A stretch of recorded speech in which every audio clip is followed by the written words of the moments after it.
Did you ever break it?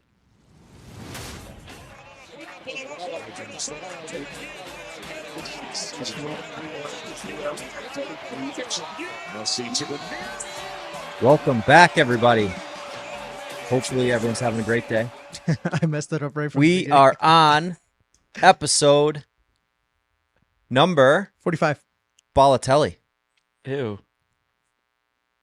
45. 45. 5 away from 50. So close to halfway to 100. We're technically halfway to 90, which is 90% of the way to 100. Are you a stats man? I am not. If you haven't noticed, it seems like you're going to be hearing a lot more of me. We're passing the stats man title over to the one and only Coach Javi. Coach Javi. I'm also the switcher now because we're doing this live. So before I used to edit it afterwards. Now I'm switching it. So Thomas, say something. I'm a chameleon. See how fast I was? Yeah. See And how you fast I... Damn. And we have West Ham's biggest fan. Come on. And I've taken the place of everybody on the cast but Hoppy. Oh, Dun, dun, dun, dun. because this is my house. We can make that happen. There will be, I'm sure there will be a podcast at some point where I'm not here. I think we might shoot one, but the chances of it actually making it onto the internet without you to figure out how to get it there, I don't think is going to happen. But we have an action-packed show for you.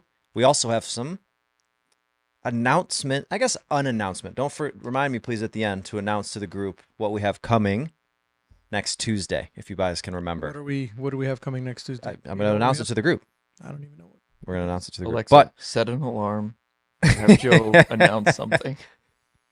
let's get to the precap. So, obviously, EPL is back in full swing. Midweek games. It's Tuesday when we're recording this. We'll probably be done right around Wednesday. We've got games.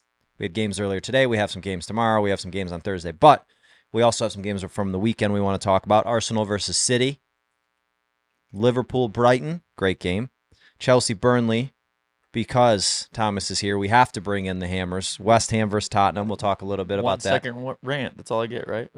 Well, we all know that your rants will be longer than 1 second. We'll talk a little bit probably about Forest and Fulham as well. The relegation battle, the title race. That's what we have from the EPL section. Then we'll move over to the Champions League. It's coming quickly. So we'll have some predictions on that. Then obviously to Javi's great disappointment, USA, Mexico. This is true. This is true. Or Dos are you a just giving up on Mexico with the fist pumps and saying, you know what, USA, all the way.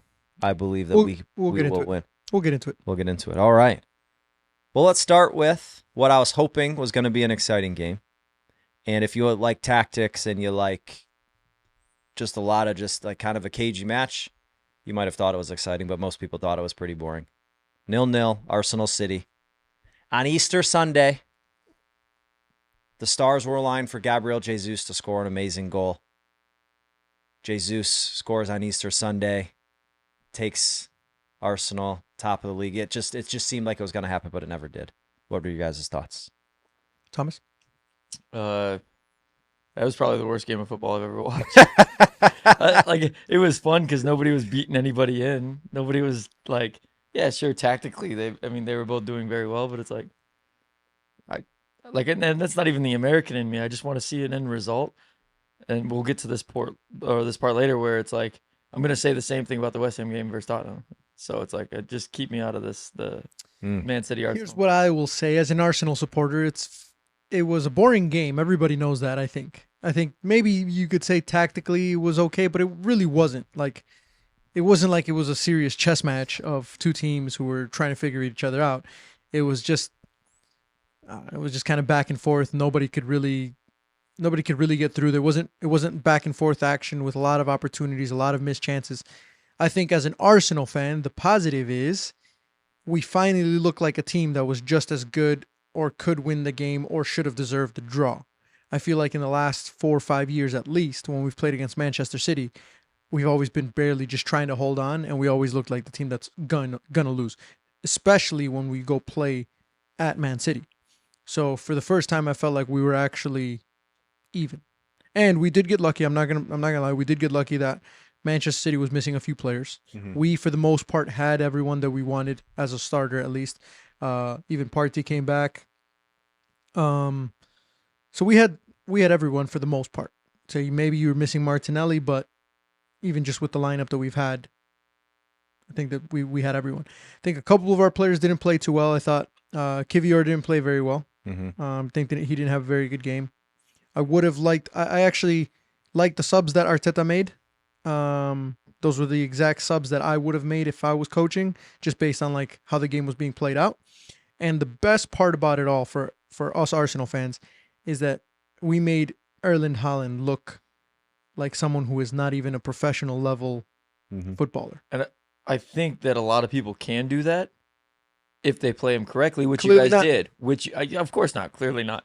But Sorry. you guys did. You guys did it very well. Yeah. You played him like you should. As a professional defender, you should play a player like that the way that you guys did. So well done. Well, I think it was less about us playing him specifically and more so about the rest of our team also did a good job to limit the freedom that he had in and around the box. So we did a good job of we limited that. So by the time they gave him the ball, we had always at least Gabriel or at least Saliba on him at all times. Yeah. If he doesn't receive it, then Yeah, and all of and I think both of our center backs are good enough to be able to stop Haaland, and I think make him look bad, for sure. 100%. It was from to your. I mean, I'll agree with a lot of things I think that both of you said. I would agree that Kivior I don't think played particularly well. Honestly, I was also slightly disappointed with Odegaard and Saka in terms of there was a few opportunities where Odegaard either overhit a pass. There was one, I think, to Kai Havertz. He overhit that through ball, went right into the keeper, which was disappointing. The thing that stood out to me and that I really liked from a tactical standpoint, and I'll kind of walk you through it because there's a few different things. First and foremost, I think back to the same fixture last season when Arsenal we were pressing. City and Pep clearly worked on this prior to that game of using the direct long ball quite often to beat our press. And this time, I don't know if you noticed, but we didn't really press at all in the first half. There was almost no pressing. We let City have the ball. We played zone, would let them kind of move it around. And then once they got into our half, we would back in, have 11 players behind the ball with a low block. But to start the second half is when we started pressing. So I like that about us because that was a big change. I also very much liked what we did to make sure that De Bruyne, Foden did not get the ball in dangerous areas at all and pretty much said, hey, we'll allow you to keep possession and you're either going to have to strike from distance to score, dispossess us and get a quick counterattack, or get lucky on a corner or some type of cross. So overall, I thought we played it really, really well. I think we did get lucky because Kyle Walker to me is one of the huge advantages that City have. However, the fact I think that Arsenal didn't have Martinelli to like really take advantage of the lack of pace that City had in the back kind of hurt us. And then obviously Saka with some knocks and tired legs ends up coming off. But 0-0 I think was a fair result. There weren't many clear-cut chances in the game. Title race on. What were we going to say? Well, I was just going to say that because you mentioned Foden, De Bruyne, Haaland, it is very difficult when you play against a team like Manchester City to be able to lock down one of those guys. And they're such a good team that when you can shut down one of them, it's one of the other players that ends up having a good They're like game. your senses. No, they get stronger. The other ones get stronger because they're freer. You know what I mean? Yeah. It's like your senses. You stop one of your senses, you all of a sudden can't see. It's like your hearing or your taste or whatever it is gets better. Yeah. 100%. So, but it was pretty boring in terms of like opportunities. Like we didn't really, as an Arsenal fan, you think of a team that recently has won games 5-0, 6-1, 6-0 or whatever, and can't even if it is Manchester City, didn't create anywhere near as many chances to say, oh, we could have gotten away with 3 points. So that was a little bit disappointing for sure. Last thing I'll say about it, it is awesome. 2 games against City, no goals against, which could bode very well if we have to draw them in the Champions League. And first team in 57 games to travel to the Etihad and not give up a goal. It's impressive. Very impressive. Love that. Last thing I want to say about it is about the subs. How you said you agree with all the subs. That's fantastic. As like somebody that supports football or knows football and supports a club, to agree with. I know what you're doing here. Laying the bricks, laying the bricks for later. But it's like it's. I agree as well. I agree with the subs at the right time. everything about it. So it is what it is. But And it makes the title race again. I think I've been saying this for a while, but I said that depending on the result this game, that I really do think it could go down to the last match day between 3 different teams. Yeah. And I thought for us, if we would have lost against Man City this game, probably not that we would have been out, but then we're not just chasing Liverpool, but now we're chasing Manchester City. And for us to try and chase 2 teams, I think would have been really difficult in the last bit. So I think now it just sets it up where I think all 3 teams from now until the end are going to drop points, whether it's just 1 game or 2 games, but West Ham. they're all going to drop some sort of points.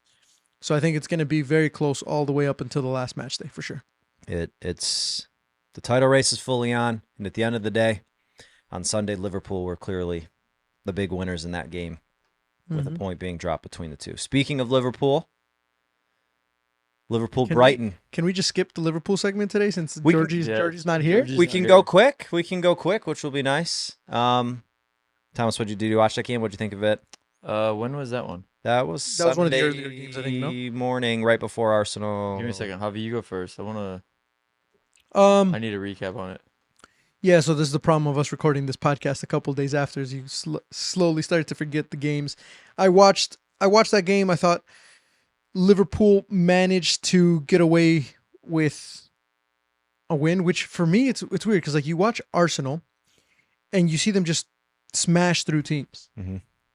And somehow we're still not at the top of the table. Yep. And then you watch Liverpool, and it feels like every single game that Liverpool's playing, they struggle to get away with a win. And somehow, maybe because it's Klopp's last season or whatever, they're managing to get away with all these wins, but they're struggling, and now somehow they're top of the table. So I don't know, but I thought it proves my point, and I think it proves Georgie's deep down believes that Salah needs to be sold at some point or traded, because that man is selfish. There's so many opportunities that Salah just, it's like, and if it would have been anybody else, they would have probably passed it. And he just Doesn't. It's like you work up such a good play that you need one more pass, and he's like, "Nah, I think I'll just take a shot and hit the side netting from here." So it was, yeah, I didn't like Salah's performance, but I'm just trying to think. Go ahead, Tom. Was this the game on the weekend that had, like, when Danny Welbeck scored? I'm looking at it now. Was this the one there he hit off like the half volley?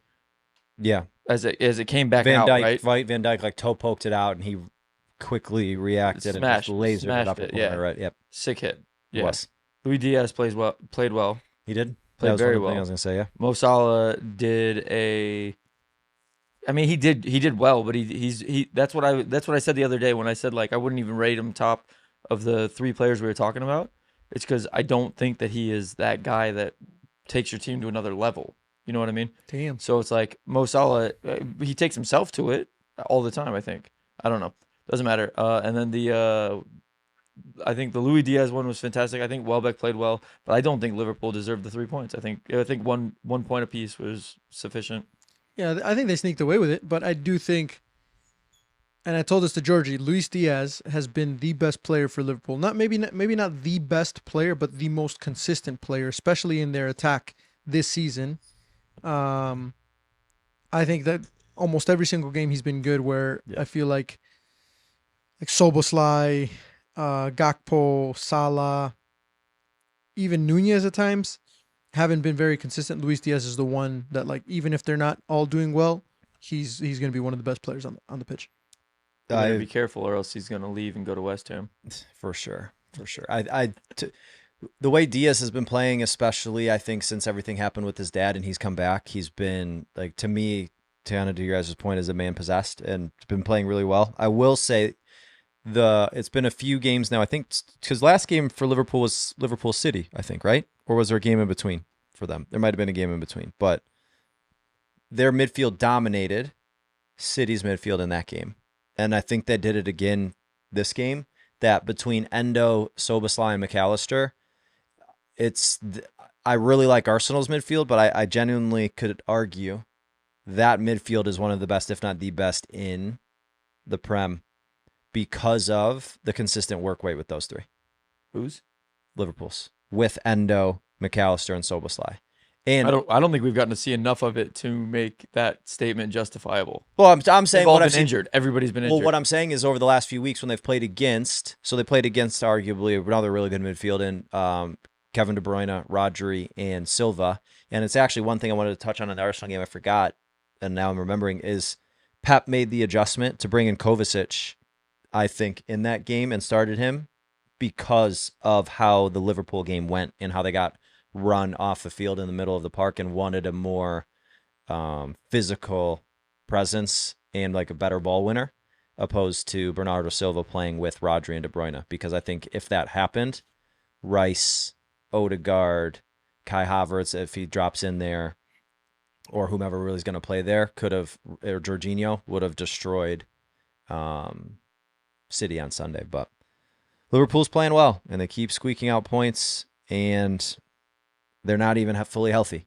You know, they're really kind of scrapping some of these teams together, and it's working out well for them. But no Georgie here. We'll pour one out for you, Georgie. I know you're ranting somewhere in Mexico, surrounded by everything under the sun, enjoying yourself, that you're probably got your man bun up. Just tell him the truth. Georgie's been fired. Georgie's been sacked from Georgie's the podcast. no longer with us. We're getting really low ratings and really low views because every single podcast was a Liverpool episode. So No, it was Well, a and that's Darwin what- Nunez episode. And that's what I think it was your boy Eddie was complaining about, right? yeah, But Eddie's a Chelsea fan, correct? this is true. I need Chelsea to perform this week. Well, let's talk about Chelsea, because they're not performing, and I good know, luck I with need 'em to. if you need them to perform, because that might good. At home, relegation battle, Burnley. Burnley gets a red card in the first half. I want to say 35th, 40th minute or so. Yep. Cole Palmer 2. Burnley 2. Thoughts? I will start by saying I feel bad for my boy Vincent Kompany, because my boy Vincent Kompany keeps getting screwed throughout the season. He's already got it tough because he's in a relegation battle. He was always going to be in a relegation battle. Burnley, we knew right from the beginning, was one of the teams that was probably going to be relegated at the end of the season. And I think there's been a lot of really unfortunate results, but like, he's a good guy, and you could tell that he's trying, but I would be really upset if I was him going into the Premier League, knowing you're already at a disadvantage in terms of like finances, and then getting screwed by a lot of these refereeing decisions. Yeah. So like, the PK, in my opinion, was not a PK. I understand why they didn't overturn it, because it's not clear and obvious. However, if the ref hadn't called it from the beginning, they wouldn't have overturned it that way either, because it wasn't clear and obvious. But in my opinion, it's like, I hate the phrase like, was there contact? Because that shouldn't be the phrase when you're talking about a penalty. It shouldn't be, was there contact? It needs to be, was there enough contact for it to be deemed a foul or a penalty? Because and it's I not thi- black and white. Yeah. Exactly. So people are always like, oh, look, there's contact. Like this part of his body barely touched this part. It's like, yeah, but that's not the point. So I wasn't surprised when he was fuming on the sideline. Then he gets a red card after his player gets a red card. And then I actually switched off the game at that point, because I was like, oh, once I saw the penalty go in, I was like, all right, it's 1-0, and Chelsea's probably going to score 2 or 3 more, and it's game over, especially when it's a team that's in the relegation battle that they're playing against with a man down. But lo and behold, Chelsea somehow finds a way to screw it all up, as usual, because not only did they let Burnley get back into the game once, but then they scored again, and then Burnley managed to score again. And then in the last 2 minutes of the game, Burnley hits the crossbar and almost scores off of the rebound. Mm-hmm. So I could just imagine, I guess my question to you guys is, does Pochettino get sacked if that ball goes in and they lose to Burnley 3-2 in the Premier League? I Like- think he gets sacked regardless. But like, after You think that he's game, gonna sit? You think he's getting I sacked this think- season? I think, well, no, maybe not this season, but I think maybe in January of next year. Like, I think he's getting sacked. Like, I just don't think that he's done. You don't see anything- it working out at all. No, Yeah. and it's like, I'm not saying like he's not a good manager. I don't necessarily hate Poach. I don't. But there are a lot of things that he has at his disposal. I mean, with FFP and everything else, I mean, he hasn't been screwed on almost anything yet, but he's not making what he does have work. Mhm. So like, I don't know. I don't think it works out at Chelsea for Poach, but also Vincent Kompany. Absolutely. Lose your mind. Like, Chelsea didn't belong in that game. Chelsea hasn't belonged in a game in a long time. Mm-hmm. I think Vincent Kompany shouldn't have gotten a red card. He lost his mind, but he deserves that. What else are we gonna do to like tell these refs that they're wrong. Yeah. I'm not promoting like violence or anything like that, or slurs or anything. Find racial, out their like, address. Find out. Show up Give at it their to the house. public. Come on. Yeah. Let the public fix the problem. Just no, but like No. you should be able to verbally express yourself. Yeah. If it's not like physical or any like, I'm not saying go out there and insult the guy. Right, or Like, make it a parade. talk big about deal. the call and say no, relook at that, because as soon as exactly what you said, like it doesn't matter if there's contact, it matters how much. We've talked about it.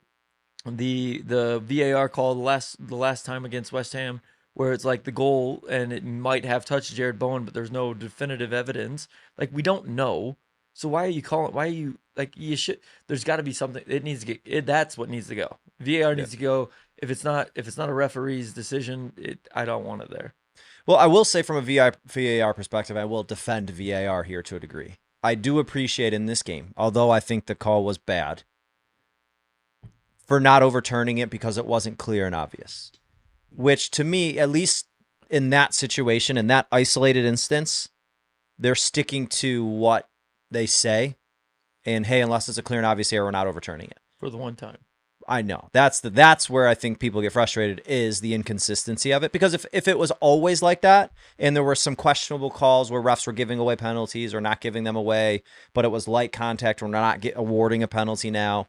Like, because it's happened on the other side of it, where there's been no penalty awarded for similar contact, and then they reverse the call and give it, which now you're having those inconsistencies. But well, let me say this though. This is the problem with that part of VAR. If you are saying that it's not clear and obvious, then you're essentially saying that either call is right, which is what really upsets people. Because like I said, he calls it and they don't overturn it because it's not clear and obvious. If he doesn't call it, they also don't overturn it because it's not clear and obvious. So you're essentially telling people that we have this system that's being put in place to make sure that the referees get the calls right, yet regardless of whatever decision he makes, he's right. Well, I think we also have to agree that when we say there's right and wrong calls, there's really, like, there's certain calls that are clearly right and clearly wrong, right? If someone's offside, they're offside. But when it comes to a foul, that's but if you say, like, with the lines, like, you get where I'm coming from. That is more black and white than a foul or not a foul, because there is subjectivity to it. Mm-hmm. And as much as we don't want to like call that out, it's true that if there's going to be subjectivity, at least I want there to be some underlying consistency, because you can't make the subjectivity consistent because you have different people in different atmospheres. They're human beings. Their emotions are involved. There's fans screaming. It's fast paced. There's all that going on. So there's going to be some error to it. But my hope and my goal, I guess, with VAR is that they get to a place where at least there's a baseline of, unless it's blatantly bad, which then there's subjectivity to the blatantly part. But unless it's blatantly wrong, we're going to let it go. Because I'd rather at least have the refs be making these calls where it's like, in real time, I could see that going either way, opposed to what we do now, which is, in real time, I can see that going either way. Now let's have this other person call over the ref to the camera, put it in stop mode, and look at it, which almost influences the decision that way, if that makes sense. So two things. It's two things for me, right? So I 100% agree. Fouls are very discretionary. What you put 100 people into a room, 50 of them are going to think that it was a foul, 50 of them aren't going to think it was a foul, or whatever the number is.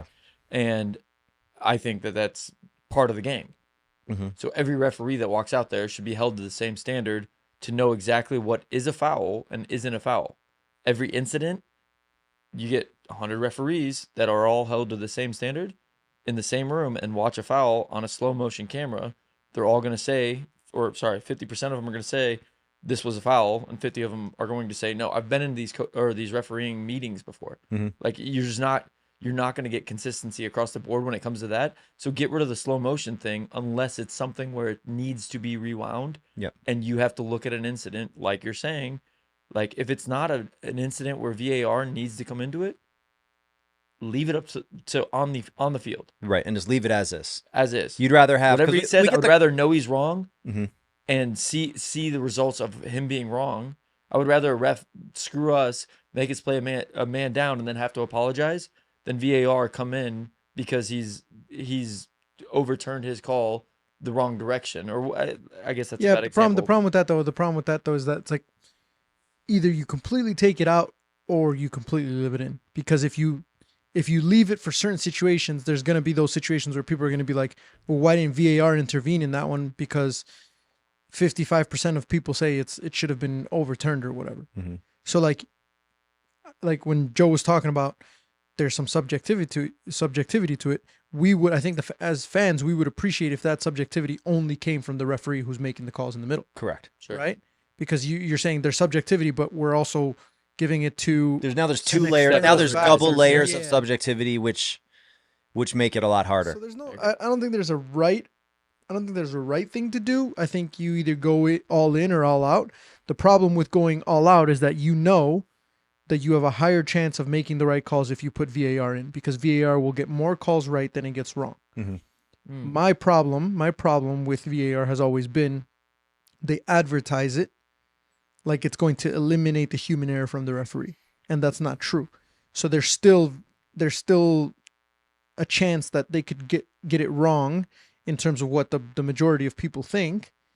So I guess what I'm trying to say is like what they should have done from the beginning is said, hey, look, we're implementing this not because we're going to be right in every situation, but over a long-term span, this is going to make a lot more right decisions than wrong decisions. And the negatives or whatever don't outweigh that positive. And it eliminates the really bad calls. Right. When you send off, who was it? Oxlade-Chamberlain when you send off Theo Walcott for Oxlade-Chamberlain's handball. But man, I think there was someone else I was going to say that, but lost it. So, I do have a solve. One way to get rid of the subjectivity with VAR. Only make the things that are black and white. No, you still have VAR. You just have AI do it. So there's no human error. It's all artificial error. I love that. Exactly. See? The computers can do it. Then you program the computers for Arsenal to win the Prem, and here we go. And then you can't blame anyone. Yeah, exactly. You sure can. Program the AI. People, right. Yeah, 100%. Last EPL game to talk through, and mostly just doing this for my good friend Ryan Robinette. He's a huge Nottingham Forest fan. He's been a Forest fan since like 2006. So didn't watch it. Move on. He watched them all the way through the champion. You watched it earlier today. I watched some of the highlights, I think. But they're out of the relegation battle. They're out of the relegation zone. And we have what appears to be a very good relegation battle brewing, and I'll read you the points. Ooh. Bottom, Sheffield at 15. Next is Burnley at 19. Luton at 22.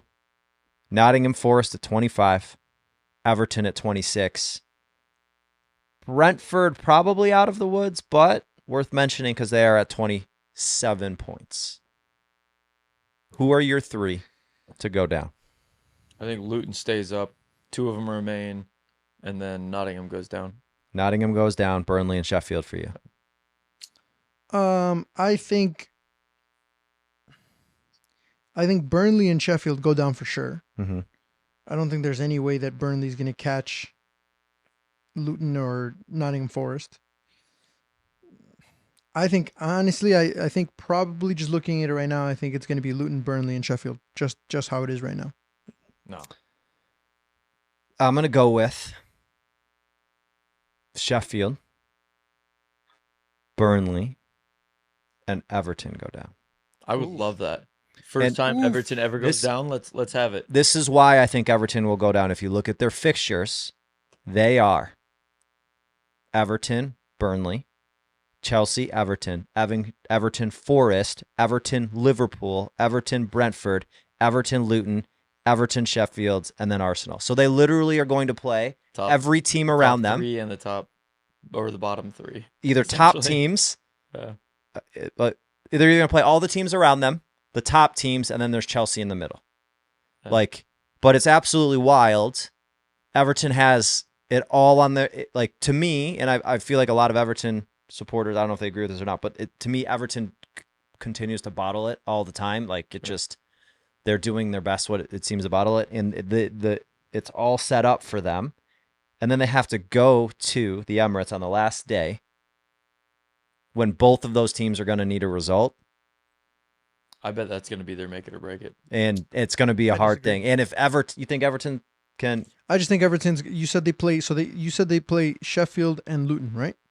well, they play Burnley, Forest, Chelsea, Liverpool, Brentford, Luton, Sheffield, Arsenal. Okay. So they play all the teams around them. I think they're going to get enough results against the teams around them to be able to stay up ahead of all those games. I don't think they're that good. They're not. I don't think. Well, I like Everton. I like their old school style. I mean, they haven't changed it. Calvert-Lewin's nice. Like, I'm not like dogging on Everton, but they've been in this exact position since 2018. Mm-hmm. Like, yeah, it's time. It's time they go have down. they gotten relegated? They haven't, and that's what pisses me off. Well, keep it too. The But last neither time, have we, and we were Everton down there. hasn't won a game in the Premier League this year. 2024. The last time they won a Premier League game was December 16th away to Burnley. You could say the same thing about us until last week. Oh, there you go. Away to Burnley. So that means they're at home against. It is Burnley funny. So the last two teams that they've did beat were Burnley and then Chelsea. That's funny. But we'll see. We shall see. So obviously that's what we have from the EPL. We've already talked about the title race. Title race is on. Should be fun. Upcoming this week. Not this week, technically. Next week. A week from today. The Arsenal, champions. Bayern Munich, Real Madrid, Manchester City. How crazy is it that Arsenal is the favorite going against Bayern Munich in the Champions League? I mean, I don't know if that's the official. I don't know if it's officially the favorite, but I think Someone text Georgie. He'll look at the betting apps. That they're the favorites. I would believe that we are. It's amazing. I think it's absolutely incredible. But they still Thomas, play the your games for a reason. You looking it up? Yeah, I was So looking. you're an it up. Arsenal fan? Not that I'm a betting man, but Who would I you would put take your money Bayern on? over that. You would. Yeah. Interesting. Especially if Arsenal's got the money. Hell yeah. Interesting. I mean, it is. I will say, although we are the quote unquote favorites. You're still going up against a very experienced Bayern Munich team that have done a lot of things. Yeah, Harry okay. Kane coming back to North London, but I think right now. Well, let me say this though. I think there's two ways to look at it. If you're Bayern, one, you've lost any chance at having the league. Mm-hmm. So if you want to be somewhat successful, you have to try and focus all your eggs on the Champions League now. Yep. So but it's not like it's not like it takes more resources. It's like you guys have been not good enough to win the Bundesliga. Mm-hmm. And they haven't been terrible. It's just Bayer Leverkusen's been great, to be honest. Yep. But I think mentally it's a great time right now to play against Bayern Munich because they know that they've lost the league. They know that their manager's out at the end of the season. So it's almost like as a player, it's like, what do they care? Because there's going to be a new manager at the next season. And right now everything's just kind of been lost. So I don't know. I think it's a good time to play Bayern Munich is all I'm saying. Yeah. Bayern's the underdog there. There you go. See, Big one too. Yeah. really. If he was And a that's- betting man. That to me is the thing that kind of scares me is the fact that they are such an underdog. I bet on them 100%. Just because of that. I mean they're good. They're not a bad team, and they have experience. They have World Cup winners on their team. Like they've players on their team have won the Champions League, won the Bundesliga for a very long time. There's just so many. There's all of that. However, and I mean they have a coach who's also won the Champions League. And Thomas Tuchel, right after he won the Champions League, he got fired, and he's getting fired at the end of the year. Does he do it again? No, probably not. But I don't know. I'm not as confident as Javi with it. I am somewhat nervous, especially after how Arsenal performed against Porto in the Champions League. But There's certain teams that are really difficult to play against. yeah, I think Porto's one of those if we can hold though, if Arsenal can find a way to score 3 goals over the 2 legs, I think there's no chance we lose. Because I think we're that good defensively. Mm-hmm. It's just going to come down to can we find 3 goals over 180 minutes of football. And if we can, we're through. Our defenders, Raya, Saliba, everyone, Kivior will do what we need to do. But it'll be fun. What about City and Real Madrid? Who do you take? Well, I'll tell you what. If I was Real Madrid, I'd be looking at the Arsenal match, and I'd be saying, we don't have to worry so much about Erling Haaland if we could just do the exact same thing that Gabriel and Saliba did. And the last time they played against each other in the Champions League, what happened? Do you guys remember? Real Madrid. Real Madrid went through almost in the last few minutes, right? It was one of those turnaround games, wasn't it? Manchester City, I believe, was up, and then Yeah, I Real think- Madrid scored those 2 goals or whatever. Yeah. So I think Manchester City, the good thing about them is that they finally get the nerves out of the pressure of having to win the Champions League because they finally did it. Yep. So now they can be a team that's a little bit more experienced in those situations. But you're playing against a team in Real Madrid that, one, they're actually doing really well. Yeah. And they're better than the team you played last year. And you're worse as City than you were last year. Exactly. So, like, typically Real Madrid might be, we've said this before, like, they might be struggling in La Liga, and yet they're still one of the best teams in the Champions League regardless. So now they're one of the best teams, or they are the best team in La Liga. They're going to win La Liga, I think. And they're going to be even more dangerous in the Champions League because they're in good form. And when you got players, I mean, we've said it over and over again, but Jude Bellingham, even for England, he scores last minute winners on international duty. That guy's on a different level. So I really don't think Manchester City has any chance. You might be right. I mean, I won't go as far to say Manchester City doesn't have a chance. I think when you have Pep as No your chance. coach, when you have Erling Haaland, when you have De Bruyne, you'll always have a chance. However, they have to figure something out to like advance the ball through the Real Madrid midfield, because what they did against Arsenal didn't look good. What they did against Liverpool didn't look good. That City, I was anticipating them to really start piecing it all together with everyone back in health, getting healthy, and they're not doing that. Maybe it's taking time. I don't know. Maybe they're just not as good as we thought they would be. Maybe teams have figured out a way, if we can stop Haaland from getting all these chances, we can really keep City to a goal or two. But it'll be tight. I think the advantage City does have is they are at the Etihad in the second leg. I always think that going home in the second leg is always an advantage because you have the potential for penalties, you have the potential for extra time, and if you're down, if you do the job in the first leg, like, it gives you a lot more confidence and less pressure. 100%. And if you can keep it close in the first leg, Right. like, hey, we lose by 1 goal, we're going home, we just got to score, and all of a sudden now we're in extra time. So I think that's an advantage. But I still think I'm going to go with Real. I think Real will pull it off, but I think it'll be close. You could also jump across and go on the Georgie bandwagon and be like, City did just have a 3-week vacation, essentially. Like, these Vinicius and all these other guys aren't Jude. They all went on international duty. So with come on, all the City play. Well, small segment. Funny part is if you think about that, so City does have that piece where their players don't play in international duty, and then 2 of the ones that do get injured, Kyle Walker and John Stones. So we'll see. We shall see. And last, and certainly not least. Well, hold on. Before we jump into the Spanish numbers, Mexican numbers, I never got my David Moyes rant. Oh, I just needed Damn, very we thought briefly. we were going to be able to sneak that one past him, I didn't need we, to Joe? bring it up very briefly.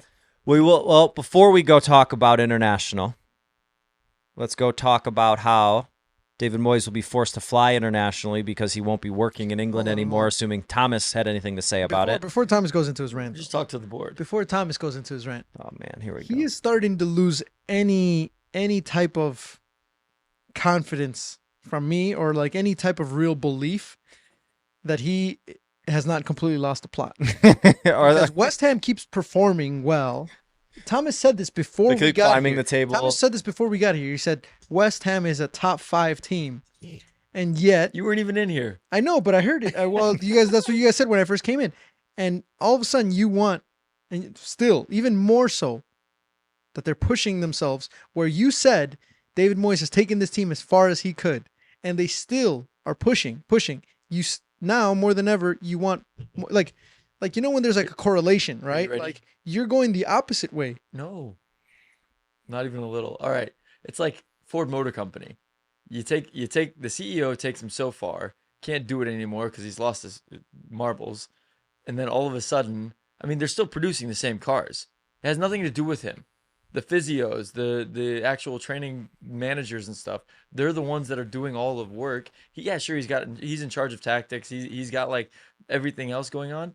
But if you're the one making the sub, if David Moyes is the ones making the subs that are like supposedly or should be benefiting us as a group, nah, get out of here. You've lost it. You're the CEO. The board votes you out. Yeah, just go on. Yeah, but when time out. They're making the same vehicles. I appreciate the analogy. It's a shit However, analogy. you're not Ford. Ford is one of the top companies in car making. You're not one of the top football making clubs. You're not. Well, You're not. you can't say one of the top football making clubs. That was your exact verbiage. Mhm. Yeah, we are. The Academy of Football has produced more than Arsenal or Liverpool. Here's the problem with your analogy. Yes, they're making the same cars, but if sales were up more than they have been in the past, We're not firing the CEO. you're not firing the CEO. We can't do this. We bring Thomas on. Oh we my God, need here an we extra are. person, and then we just attack him. It's probably because you're I sitting. don't know if you thought this Ford analogy was going to be successful. No, I in didn't any- even think about it. I just thought about I, it. I will say I do appreciate right off the top of the dome coming up with an analogy, but it's We're So- up. We're up. We're up against Newcastle. Newcastle. We need the points from Newcastle. We're up against Newcastle. We're in a great spot. 3-1. Everything's going very well. 69th minute, we sub off Mikel Antonio, who doesn't need to come off, for Calvin Phillips, who hasn't been playing well. Mhm. What? Mhm. I don't understand. And then the Well, next you sub, tied Tottenham. the next sub is to put on Ben Johnson. Like, come on, guys. Neither one of them have been playing well. Neither one of them have been playing well. Why are we doing this? you think that's why you lost that game? I don't think that's why we lost, but it sure as hell played a part in it. Just let us keep doing the exact same thing we were doing. All right, sit back in your chair because you're so angry that you're getting out of the frame here, Thomas. I'm yelling. I don't care. So Let me out of the frame. I mean, looking at the table. You are. Doesn't matter. It does Does matter. matter. That's exactly what What matters. do you mean it doesn't matter? Literally, that is the No, thing I know that exactly. matters I the know most. exactly where we are. Well, and when we finish the league, it doesn't matter. I watched the rest of the Newcastle game today to watch them drop the points, just so we were then going from 8th to 7th, and then we didn't do it again. Well, you're in 7th now. I know You're 3 points behind United. However, you do have 2 games in hand. You'll probably finish in 7th place.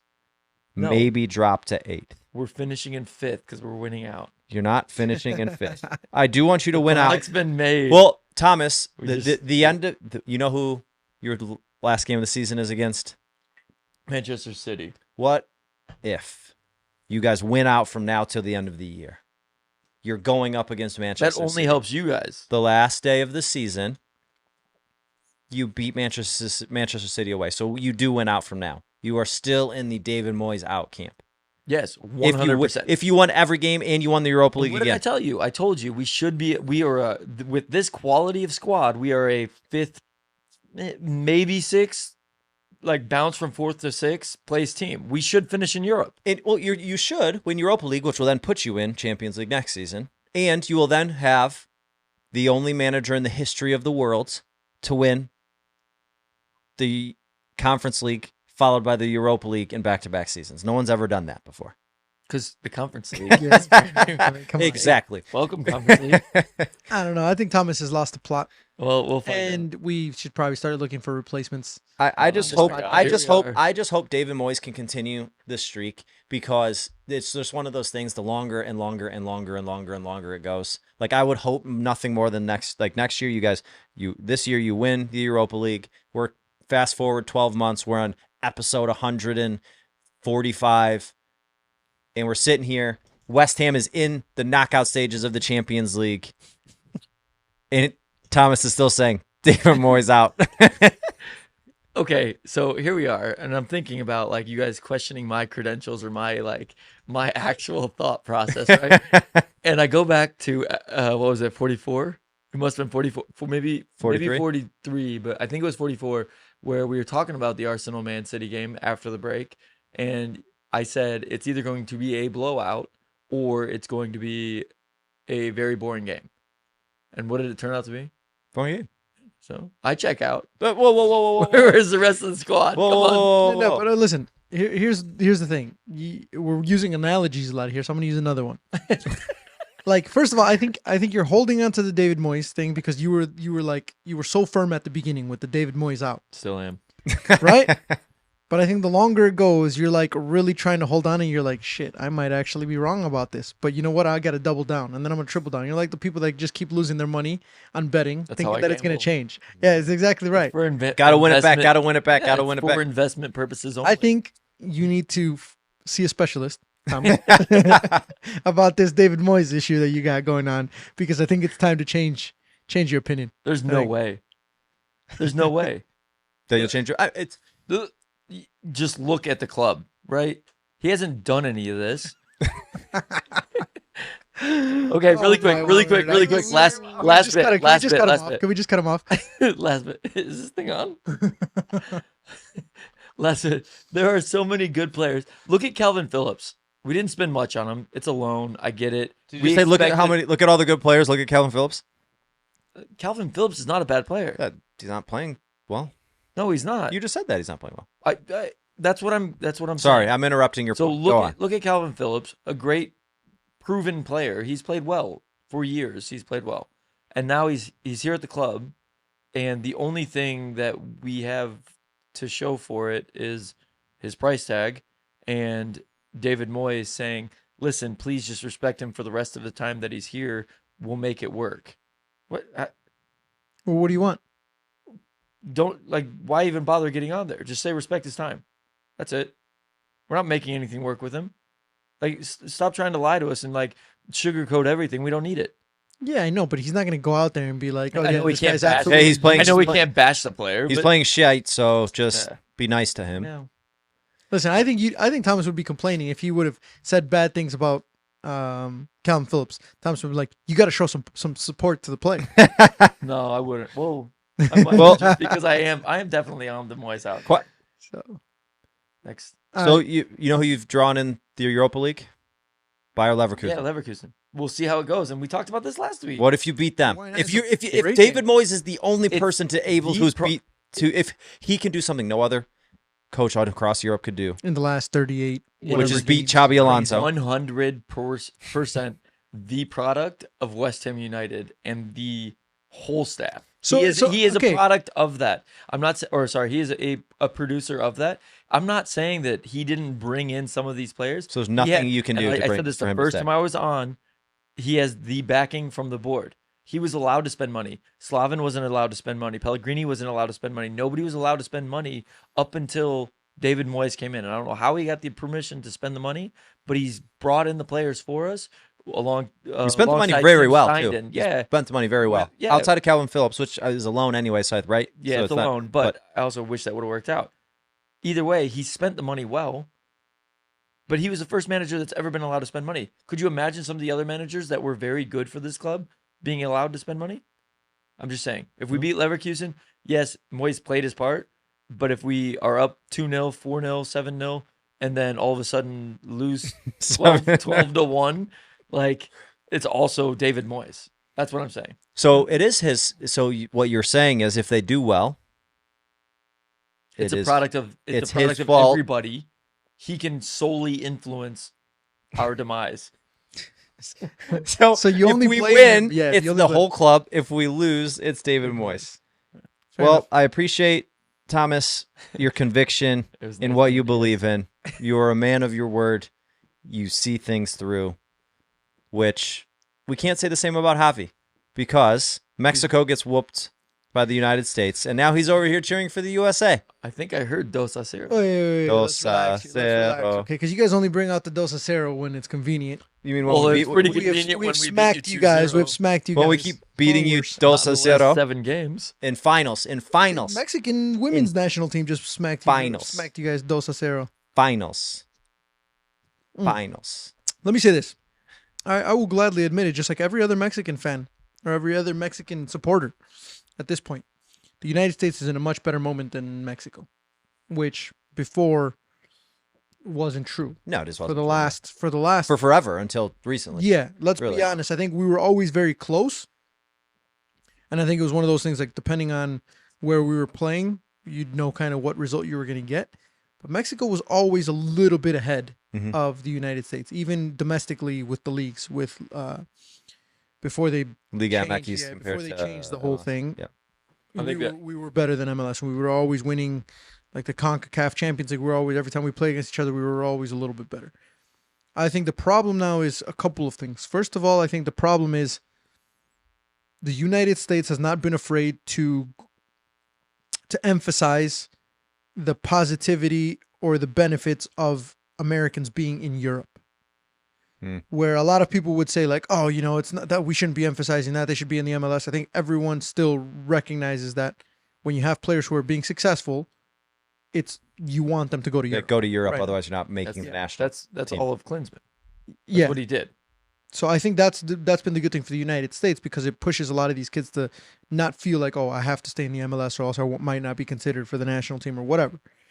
Mexico, on the other hand, has not. They haven't done it the opposite way, but Mexico has not pushed so much for these players in Europe as much as the United States, I feel like. And we're going through a tough time in which we just don't really have that many good players in Europe at the moment. And then when you have someone like an Edson Alvarez who isn't playing, or someone like thing like I'm trying to think who else you guys have in Europe. Lozano, obviously. Yeah. Jimenez, but like you don't have it. Unlike the United States now, everyone is pretty much playing outside of one or two center backs. Almost every person on the starting lineup or second string, heck, even third string in some positions, is playing in Europe to some degree, even if they're not starting and getting minutes all the time. They're in a much better spot right now with that. The other thing that really screwed the Mexicans over has been the fact that there's so much corruption now in Liga MX that there's really no relegation anymore over there, where there used to be. Like before, I still see some of the team names from before that. I'm like, damn, I remember when they were in the top division. Now there's very little movement because they found ways, corruption. They found ways to be able to essentially buy rights of the teams that are. So like, what will happen is a team will get relegated, right? Mhm. And the way we do relegation is really weird. We don't do because we do 2 tournaments a year, so we do 2 leagues a year. So like you essentially do a points thing of like who was the worst overall team type thing. Over both leagues or whatever. Yeah. And when a team that's really important drops, they will just pay a crap ton of money to like get naming rights for another team or whatever, and they will essentially just move that team, not necessarily even move them to that location, but they'll just change the name of that team. So that team will come back as one of the teams that supposedly went Got up. promoted, and they just changed the name of that team. Terrible. So basically, what they're doing is That makes they're buying their way to stay in the league, so that would never happen. I'll tell you what, America and Chivas, if one of those 2 teams ever got relegated, they would never get relegated. Not even close. They would find some sort of loophole in the rules to say that because these are the 2 biggest teams, they're not going to get relegated. So that has screwed screwed the federation over because, again, now the competitive level in the Mexican league is not nowhere near as good as it used to be. So now when they're competing against the MLS, even the MLS, who still doesn't have promotion relegation, is just as good, if not some teams are actually better than where we're at. So there's a lot of things that we're doing wrong as a federation at the moment that's kind of screwing us over, and we're finally starting to see that. Whereas before, I think it was just, can we be better than the United States? Are we better than the United States? Yes. And if we're better than the United States, that means we're the top team in CONCACAF. And if we're the top team in CONCACAF, we're the top team in CONCACAF. So, Pat. Then we're happy. And it's just a shame because I thought we were getting so close to, well, what do we call it? The 5th game or whatever in the World Cup. That's what they always say, like the elusive 5th game for Mexico, because we always can get out of the group stage, but we can never get past that initial round of the knockout. Never win the round of 16 game yet. I think we were getting close. I think we saw it when we almost beat Netherlands in the World Cup a few World Cups Brazil, ago. yeah. And I think now it's at a point where sadly, like, You say a few years ago, that was 10 years ago. I know, isn't it crazy? Isn't that crazy? Yeah. I'll give you guys this, right? So, what was it? Thursday, we played Jamaica, U.S. Yep. And barely. We didn't deserve to win that game. We had possession and everything else, but Yeah. we didn't do the things that. Haji right, baby. Yeah, sure. But we didn't do the things that are deservedly To win the game. ours. Like we have a lot of good footballers that are playing in Europe, but none of them showed.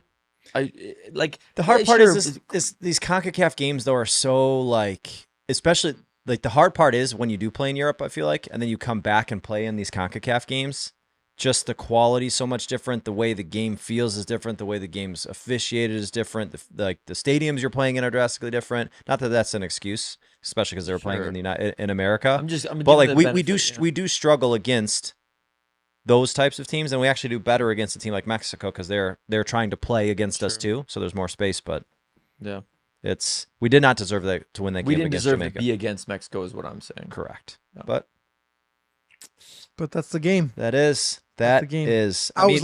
I was telling. I think I was watching it with my wife, and I was like, can't believe the United States is about to be knocked out, and Jamaica's going to end up playing against Mexico in the final. Because, to be honest, that would have probably been not an easy win for Mexico, but that would have been a much better opponent. Much better opponent for us.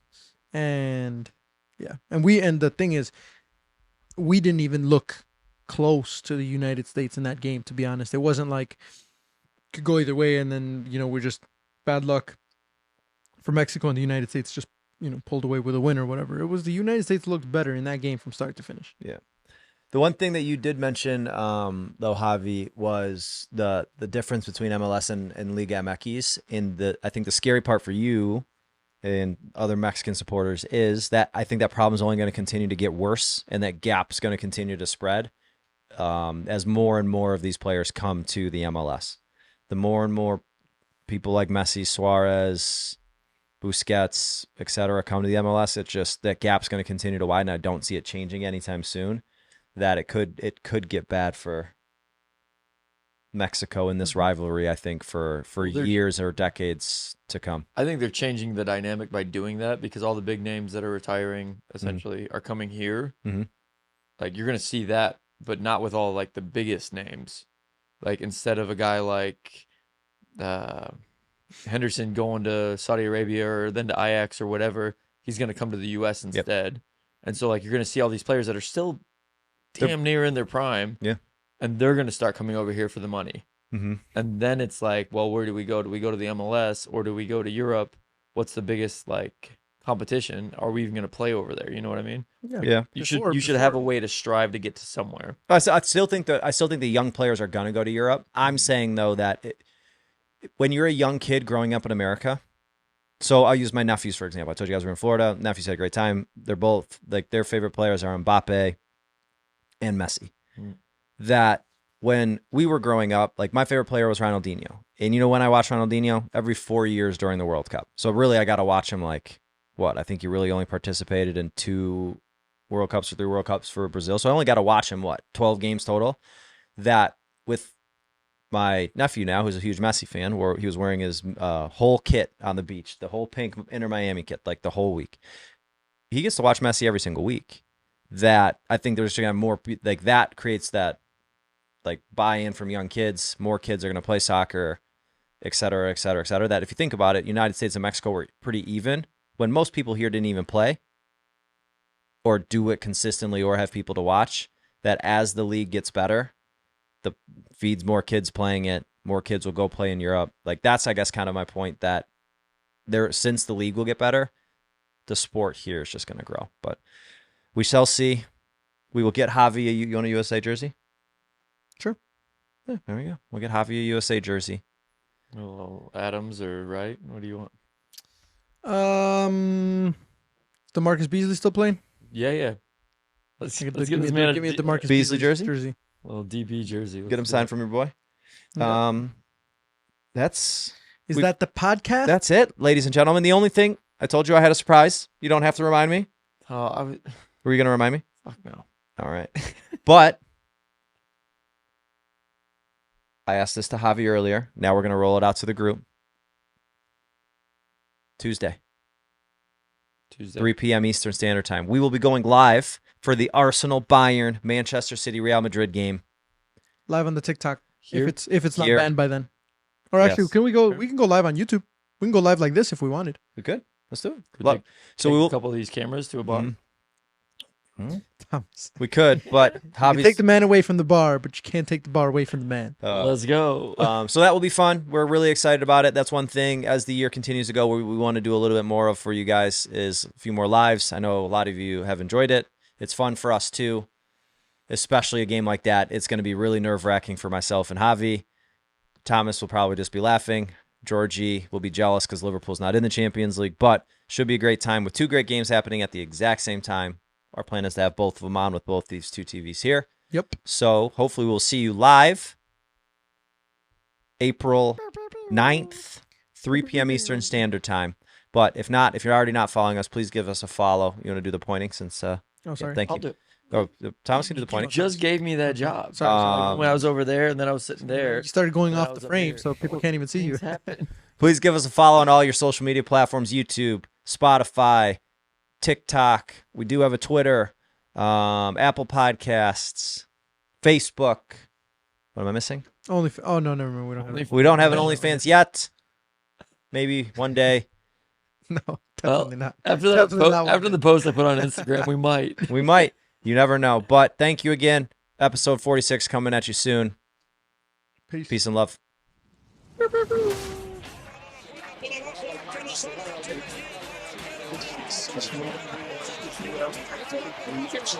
I'll see you to the